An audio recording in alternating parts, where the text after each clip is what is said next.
عالسلامة ومرحبا بكم في قناتي المطبخ التونسي بإيطاليا. اليوم جبت لكم وصفة متاع مقروض ما شاء الله نودكم وننشهيكم. كان صيي عملتوا المقروض متاعكم تنجموا تعملوه مرة واحدة أخرى وجربوه كيف ما عملتوا أنا هكايا وتذكروني بنة عالمية. خذيت كيف ما هكايا المكونات متاعي.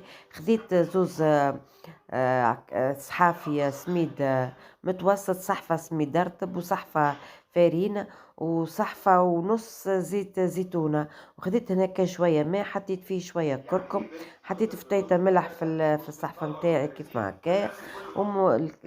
وحطيت من بعد السميد متاعي صحفتين السميد المتوسط والرطب والفارينة الكليكا، خلطتهم الكليكا مع بعضهم بالباهي. خذيت الزيت متاعي انا غليته، حطيته يغلي على الغاز لين ولا يغلي بالباهي. بعد ما خلطت الفرينه والسميد الكل مع بعضه، صبيت عليها ماك الزيت اللي يغلي كيف ما هكايا. حسيلو الزيت يلزمو يغلي باش يشرب السميد بالباهي. وخلطته كيف ما تشوفوا هكا، كيف تشوفوه هكا عمل كعبورة كيف ما هكا تلم.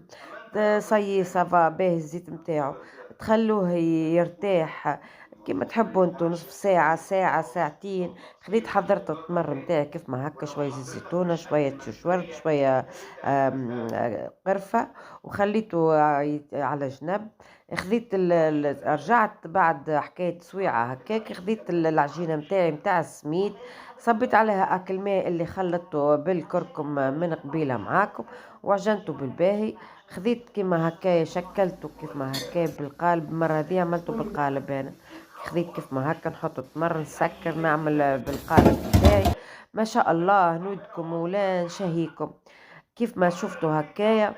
طيبت انا برسك كيلو، كل ما بعض برسك كيلو ونص هكاكا فرينة وسميد واحد، وجاتني الكمية هذية ما شاء الله. شحرت شحور سخون وتمر والمقروض سخون، وجا بنا عالمي.